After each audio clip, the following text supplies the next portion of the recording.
Good afternoon to our CLA family members, clients, community partners, and friends. Welcome back to our live stream. We sincerely hope that all of you are staying safe and healthy at this time. We have two of my favorite people and topics on tap today. First, we have Jen Rohen joining me in the presenter chair, where we are going to discuss the employee retention credits, especially after the enhancements from the American Rescue Plan. So welcome, friend. Thanks so much for having me. I'm so excited to be back.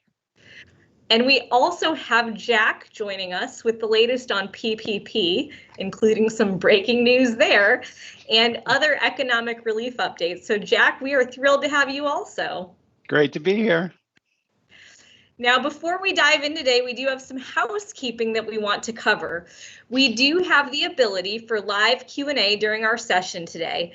In order to participate, you must register and log in using the link below me.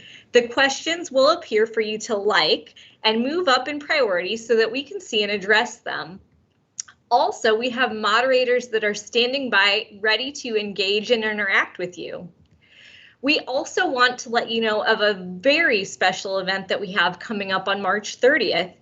We have Carrie Lorenz, who is the first female F-14 Tomcat fighter pilot in the U.S. Navy, and she is going to be joining CLA for a fireside chat on leadership lessons to strengthen your enterprise. So that is a don't miss session that you can register for on our website.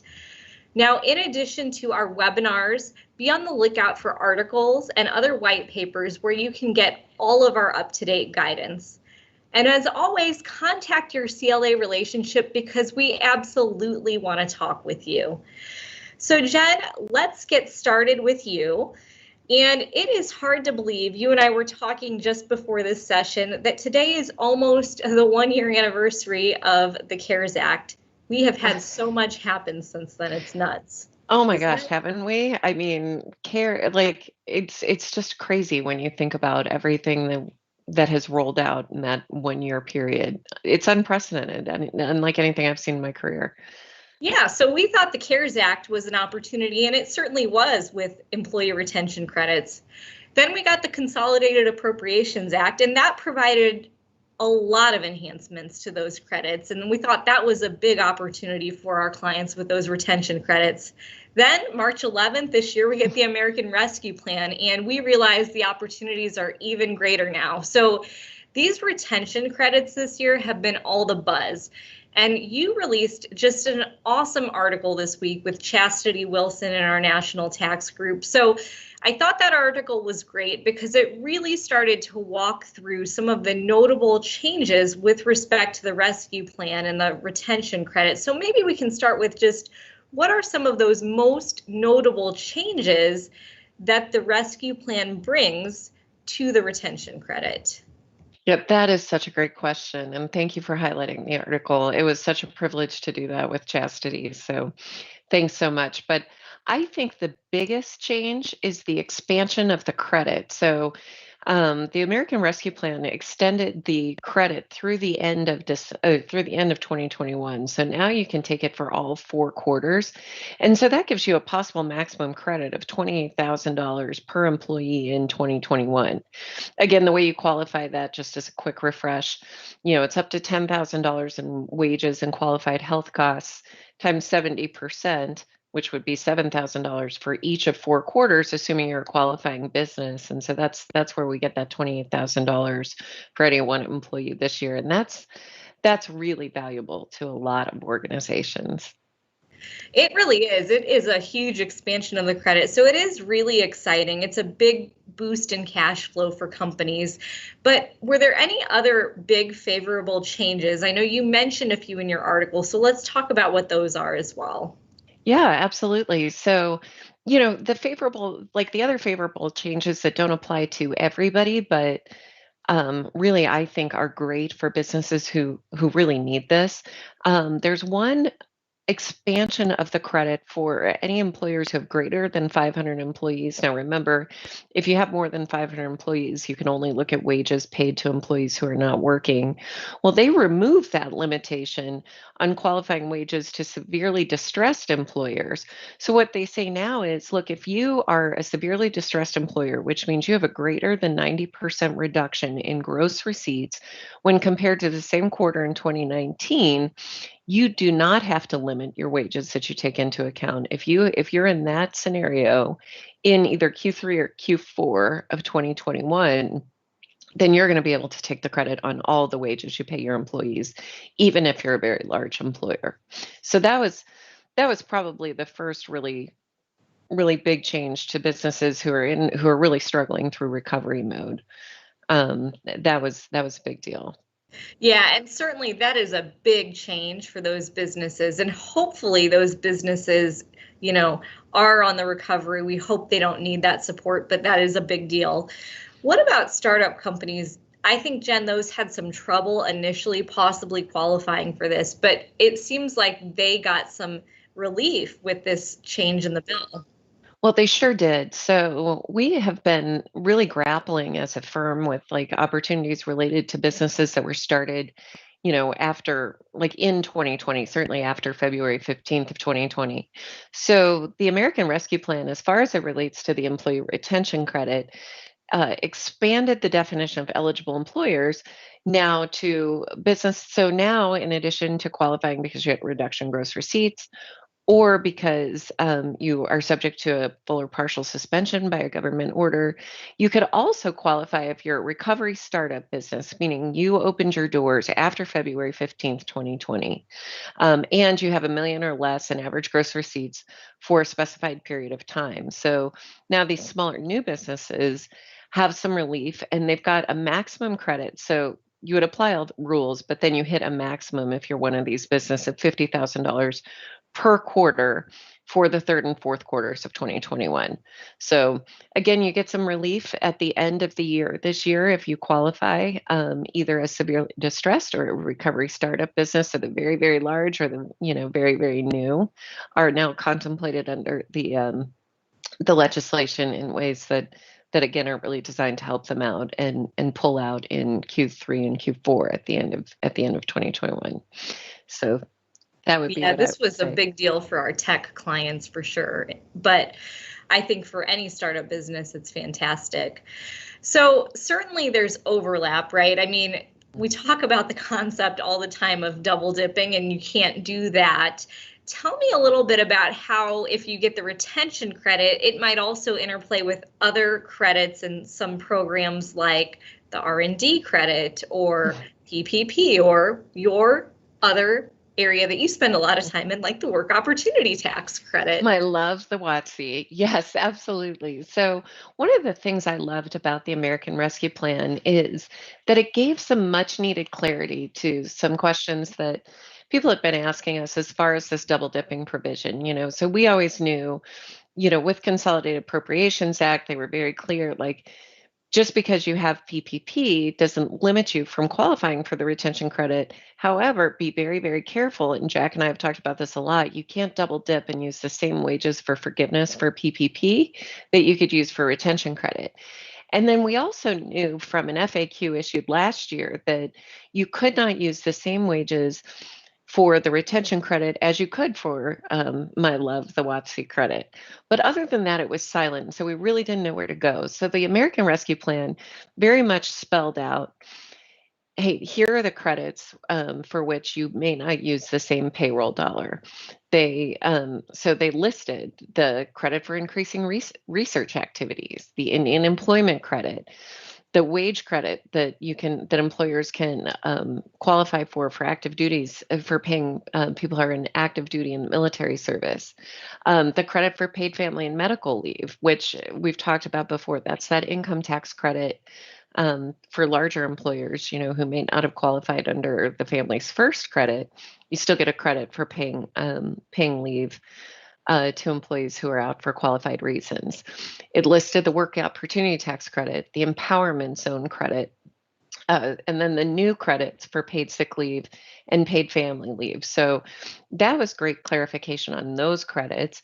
And then it clarified a little bit more, although we still don't have all the answers, of course, the ERC coordination with certain other programs. So in addition to not being able to use the same payroll dollars that you could use for PPP forgiveness, you also may not use the payroll dollars for some of these other covered loans under Section 7A of the Small Business Act, any of the grants under Section 324 of that economic aid to hard hit small businesses, nonprofits, and venues act. So those are the shuttered venue grants that we're talking about, and the restaurant revitalization grants. So payroll dollars are at a premium these days, and deciding where to go. I mean, there's a lot in that decision, but at least now we have some information, which is great.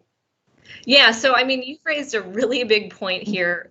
No double dipping, and then, you know, a question and an opportunity, I think, and that is, how do I plan and prioritize those payroll dollars if I'm laying out the choice of PPP funds, maybe some restaurant revitalization grants, and then maybe Families First funds or ERC credits. And so maybe walk us through just some decision points that a company might think about if they're trying to work their way through all this economic relief and think about how I prioritize all this money.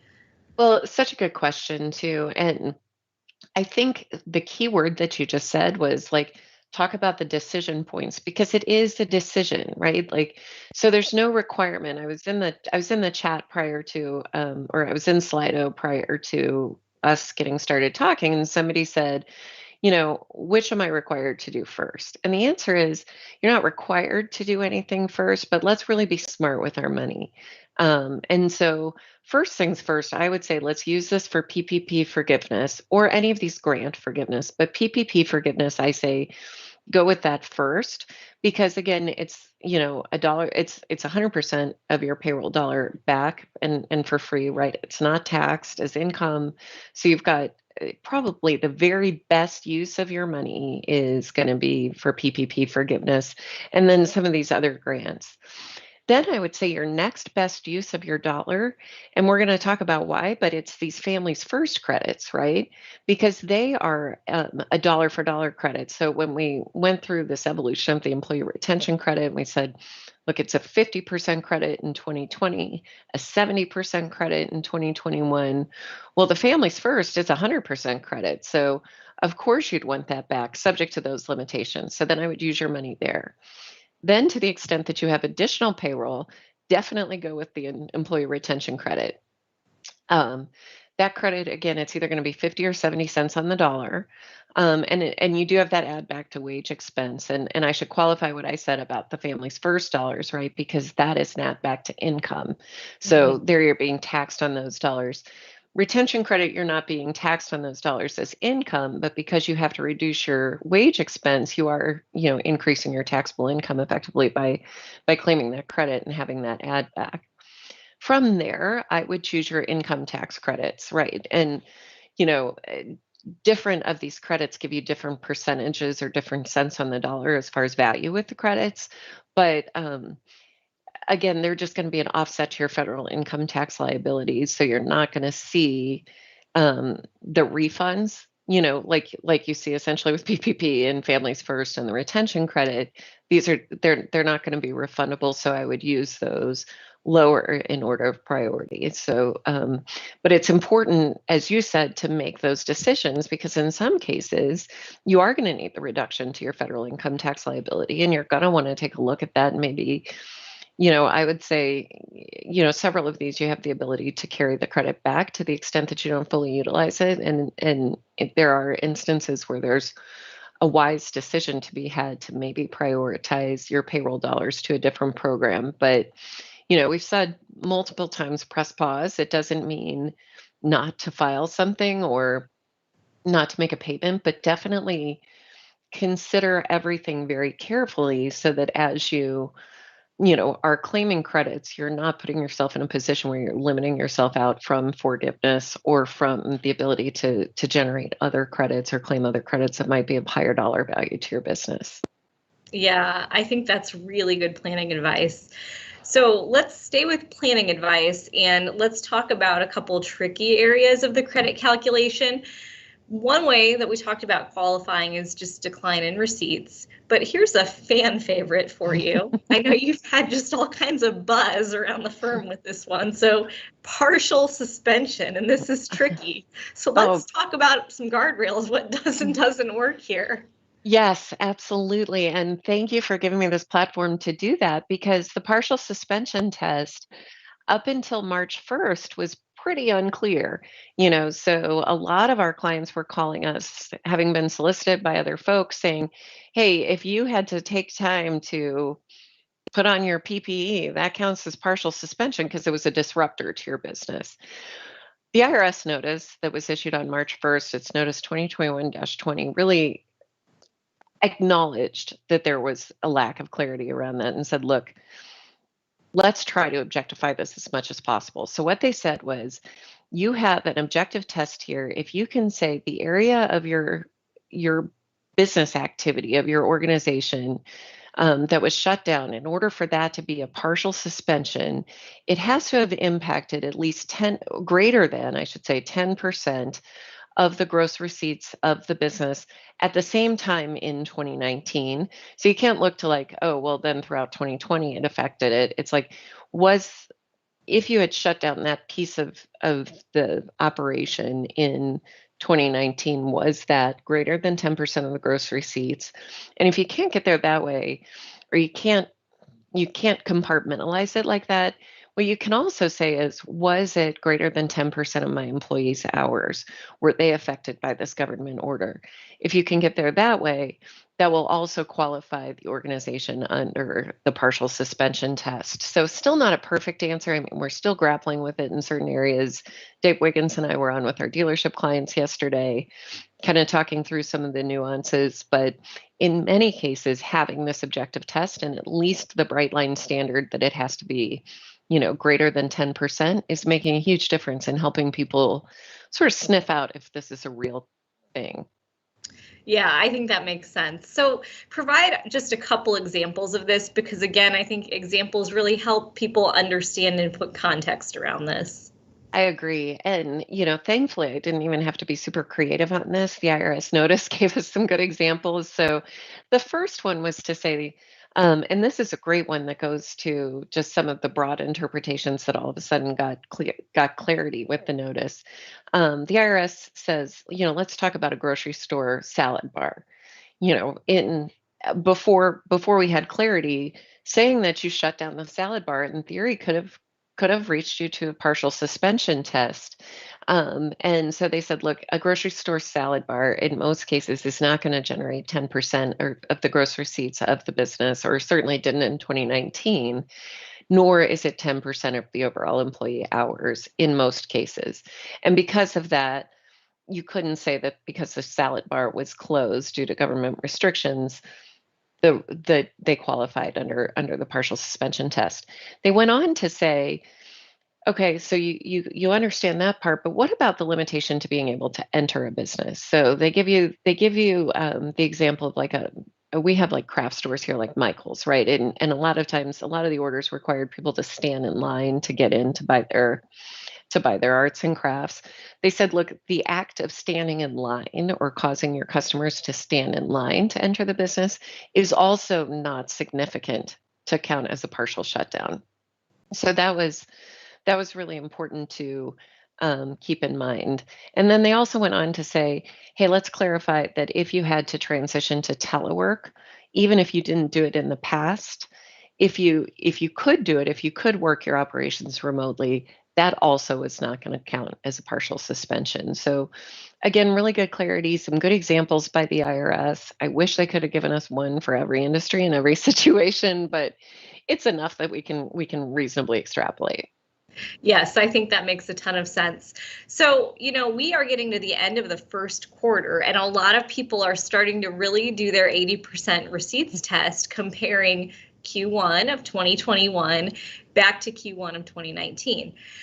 But, I think there's a lot of people who are overlooking that there's an alternative test out there as well. So can you talk about that alternative test and then also explain the risks and benefits of using that? You and I just discussed that this morning for a client. Well, absolutely. And it's a great opportunity. So as you said, for the 2021 credit, you can both the Consolidated Appropriations Act, well, actually, and CARES, and now the American Rescue Plan, they allow you to use the prior quarter as your comparison quarter as opposed to the existing one. That way you can, because you have this ability to take the credit in advance, you actually know that you qualify. So for instance, if I'm looking to take the credit in Q1 of 21, I can actually say, where was I Q4 of 20 compared to Q4 of 19? And if I'm at less than 80% at that point, I will qualify for the 2021 Q1 credit. Or in the alternative, I can also look to my gross receipts in Q1 as it starts shaking out. And as you said, we're right at the end of the quarter. So is there a planning opportunity here if I'm not going to get there?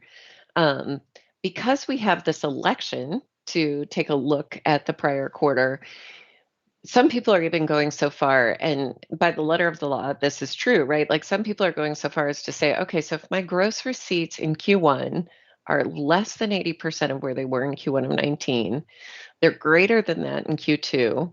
Couldn't I use Q1 to qualify on its face? Couldn't I use the election to use prior quarter for Q2? And then if I qualify in Q3, could I then qualify again, and then regardless of what happens in Q4, use Q3 as my base period? So far, the Secretary has issued nothing to guide us to the contrary. So people are talking about that as a planning tool. I would proceed with extreme caution there, because what we see is when there's an opportunity like this that's just essentially lacking in clarity, and the law allows for the Secretary and Treasury to regulate this, they usually do. So we saw just a quick example of that in the CARES Act. So the CARES Act said, look, the retention credit is available starting in the quarter where you hit a greater than 50% reduction in gross receipts compared to the same quarter in 2019. And then you're allowed to take it for every quarter until the quarter after you hit 80% of gross receipts from the same quarter in 2019. So a lot of people were saying, okay, so if in Q2 I'm below 50%, Q3 I'm at 85%, and then Q4, I'm operating as normal or even making money, because the law said until the quarter after the quarter where I bump up over 80%, I can take it. The notice came then and said, yes, that's true, and it stops on the first day of that quarter. So we're just expecting something. I wouldn't get too aggressive, I guess, with your planning in that regard. They do say that your reduction in gross receipts does not have to be related to the pandemic. So I think if you have a valid business decision, and to your point, could we front load some of the receipts and kind of plan for that and track with where we were in Q19? I think that's smart planning. And there's less risk there, but I wouldn't right away start with this 2 = 4 thing, because I believe that when we do get information like the notice that said, yes, that's true, but it stops on the first day, we might have some limitation as it relates to those elections. Yeah, I think that's sound advice. It's like, be careful and make good business decisions too. So we would be remiss, I think, if we didn't wrap up your section, not just mentioning Families First and how it changed with the rescue plan. So can you just briefly touch on that? Because that's a big deal too. Yes, absolutely. And I'll be fast because I know we do have a bunch of breaking news to cover with PPPs. So, so with Families First, remember that is that was initially the obligation for employers to pay employees who were out for the first 80 hours for having been diagnosed with or being quarantined because of a diagnosis for COVID, and then to care for their young children who are home because of COVID. So that obligation ended at the end of December. The Consolidated Appropriations Act said, we know it ended, but we want to encourage employers to continue to pay it. So we're going to continue the credit through the end, through the first quarter if you continue to pay, even though you weren't obligated. American Rescue Plan did one better and allows for that credit through the end of the third quarter. They also increased the credit if you continue to pay. So now you have a maximum dollar amount of $12,000 as opposed to the $10,000 that was available before. And it reset the clock. So up to this point, if you had paid the leave in 2020, it didn't restart. So like and somebody went out again in 2021, you did not have a reset. American Rescue Plan did reset it, so you could take the credit again for the same employee, assuming you paid qualifying wages, for Q2 and Q3 of 2021. So lots of exciting stuff about that. Still no obligation to pay being renewed, but the credit's available. Yeah, so Jen, thank you so much for all of your knowledge and insights and planning ideas. I know we've got lots of questions coming in, and I know this sets us up perfectly to pivot to Jack for more breaking news on the PPP. So Jack, it is awesome to have you. And Jack, we are nearing March 31st, which would have marked the end of the original second draw program. And there had been rumors flying for a long time about PPP extensions. And right before we all joined, there were some big announcements. So I don't want to steal your thunder. I'd love for you to walk through what that is. Sure. Thanks, Leslie. So, yeah, fortunately, the House, after prolonged discussion and a couple of failed amendments, did actually just pass the House bill today. That was passed about a week and a half ago. So what that means now is that, with the Senate passing that bill without modification, it will go to President Biden for signature now. And there is a distinct possibility now that we won't have a lapse in the program, because had that passed but been amended, then it would have had to gone back to the House to get approved. So now we don't have that situation. So that was done around 1:30 this afternoon, finally, again, after proposed amendments by Marco Rubio and Rand Paul that both failed to get the required support to amend those things. So now we know that it is going to be extended. We have no indication that President Biden won't sign that. And so what that means is, the program has been extended through June 30th. But there's been a bifurcation now of the date where you can apply and the date the SBA has to approve applications. And that's really important to borrowers because now they know what the hard date is, right? So you can apply through May 31st, and then the SBA will have 30 days to work through any backlog that might exist at that time. And, I think Ranking Member Cardin actually made the comment that had they not approved this, there's roughly 190,000 applications that are currently at the SBA that likely would have not been able to be approved, even though they had been submitted before the March 31st deadline.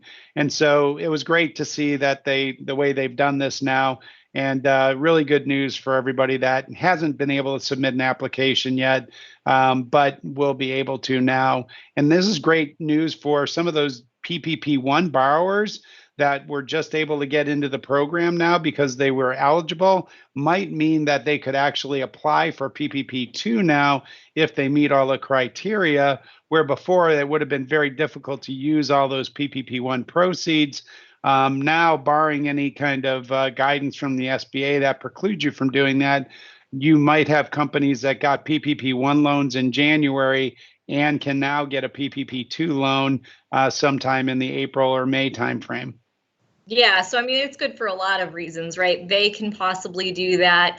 You've got all those backlogged applications, but also, we've had all these other people trying to figure out the shuttered venue and whether they should take that versus PPP, where they just have been holding on applying. So I think that's fantastic that we're getting this extension.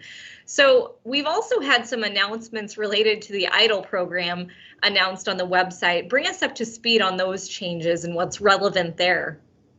Yeah, so, originally the EIDL program with the loan component of that provided that you could get a loan up to $2 million. But the SBA made an administrative decision very early on in the process that they were going to cap the loans related to, the COVID pandemic at $150,000. And, the secretary of the SBA at that time made that decision based on the fact that, 98 or 99% of the loan requests that they got when they looked at the sizing would have been under that $150,000. And they were trying to make sure that they served as broad a constituency as possible. And they had limited funds to do that. And so that was kind of the reason for that $150,000 cap. What we heard in testimony last week was there's really a desire to raise that cap up. And so the SBA did do that recently. And so there were some additional dollars appropriated there. And the cap has now been raised to $500,000 under the EIDL program. Now, what does that mean for you? So if you haven't applied yet and you apply now, after April 6th, that $500,000 limitation goes into place, so you could get a loan up to $500,000. Now, for folks that have already received a loan, there will be guidance coming out on how you could potentially increase your loan size. So this would apply generally to either people that were approved for $150,000, the max, and therefore maybe could have gotten more. Or if you were approved for 150 but took something less, you might also be able to go back and get an increased loan size. So there's going to be guidance that's going to, we're expecting to come out on that. They said before that April 6th date. But right now, there's no action you need to take. So if you were one of those borrowers that got a $150,000 loan, nothing you need to do at this point. Hold tight and wait to get that guidance from the SBA on how you would need to go about increasing your loan size. The SBA has said that they're going to do an analysis. They obviously know who would have gotten size larger than the 150, and they will likely be reaching out to you proactively to see if you want to increase that loan size. Well, I think that's very positive news, especially for companies that need cash. Speaking of companies that need cash, there is also the EIDL Emergency Grant Program. Now, this is fairly narrow, but talk a little bit about who is eligible for that. Yeah, so y'all remember that there was this $10,000 emergency grant that was supposed to be available to everybody. However, again, the SBA quickly figured out that they were going to run out of money that had been appropriated, and so they changed the formula. They made it a $10,000 maximum, but we're only going to give you $1,000 per employee. So if you only had 5 employees, for instance, you would have only received $5,000 under that emergency grant program. So what happened recently in the Consolidated Appropriations Act was that they said that if you hadn't been fully funded, so if you didn't get the full $10,000, and you were in a very defined group, right? And this defined group is businesses with less than 10 employees that sits in a low income area, and that's as defined by the Internal Revenue Service. But there's a policy map that's out there on the SBA website. You can see whether or not you sit in one of these low income communities. And if you can demonstrate that you had a 30% or more reduction in revenue, then you would be entitled to get the delta, right? So if you only had, let's say, 3 employees and you only got $3,000, if you could demonstrate you're in that low income community and you had that 30% reduction, they would go back and they would give you the additional $7,000 that you would have been entitled to under that original program. Now, the ARP actually did one better than that. And so similar qualifications, low income community, lower than 10 employees. But if you had more than a 50% decrease, there's actually an additional $5,000 grant that you'll be eligible for as well. Now, that targeted EIDL advance has not been listed on the SBA website yet, but we do expect that to come out soon. That was enacted earlier this month. And so that would be additional relief that would be available, again, in the form of a grant for those very small businesses in low-income communities. Yeah, it's great to see all of this relief starting to open up and I think starting to move. And speaking of that, one of the things that we've been waiting, I think, quite some time for to open up is the shuttered venue operators grants. And a lot of people were even waiting on this one to say, should I get the PPP or should I do this? But we're finally starting to see forward traction on this. So give us an update on that. Yeah, so the SBA finally has, they put a splash page out there now. So there is some information about the shuttered venue operator program now. And they have basically put a stake in the ground. They said that program is going to open up now on April 8th for grants. The good thing is that they also announced that they're going to be doing a 2-hour webinar, or maybe I think it's an hour and a half webinar on March 30th. And so if you go to the SBA's website, it's got a link to that, but it's going to be at 2:30 Eastern time. And it's from 2:30 to 4 Eastern on March 30th. But they are going to go through for everybody that wants to the basics of how the SVOG is going to operate. And that'll give you a week to understand that and then start to prepare your application in anticipation of that April 8th launch date there. And again, that's a grant program that's based on lost revenues. So that's a nice thing to do. You obviously will have to take into consideration the interplay with a PPP loan if you did get one of those in 2021. There is a little complexity to it, but it's great to finally see some movement on that because it had been, just kind of, it's going to come at some point for months now since it was enacted back in late December, and it's great to see that they're finally getting some activity there. The good thing there too is because that program is very similar in nature to the Restaurant Revitalization Fund, likely the platform they're using for the SVOG will be leveraged for the Restaurant Revitalization Fund as well. So hopefully that program won't have that same 2 or 3 month delay in launch that we saw with the SVOG.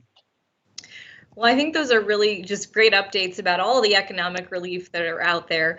So with that, we're going to take a couple questions from our viewers. And Jen, I want to start with you and an ERC question. We have just been hopping with the ERC questions out there.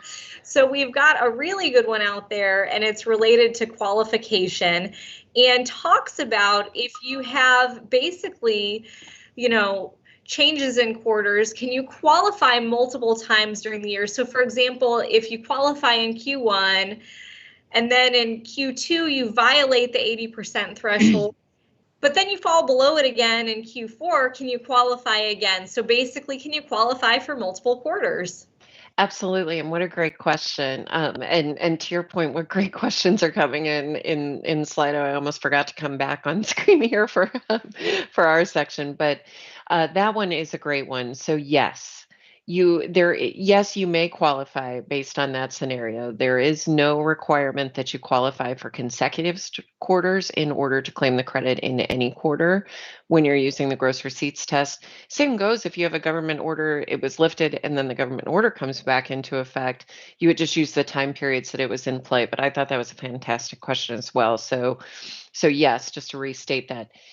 Below the 50% threshold, above the 80% in Q2, so you couldn't claim it in Q3, but then you drop again below 50% in Q4, you're eligible to take the credit again.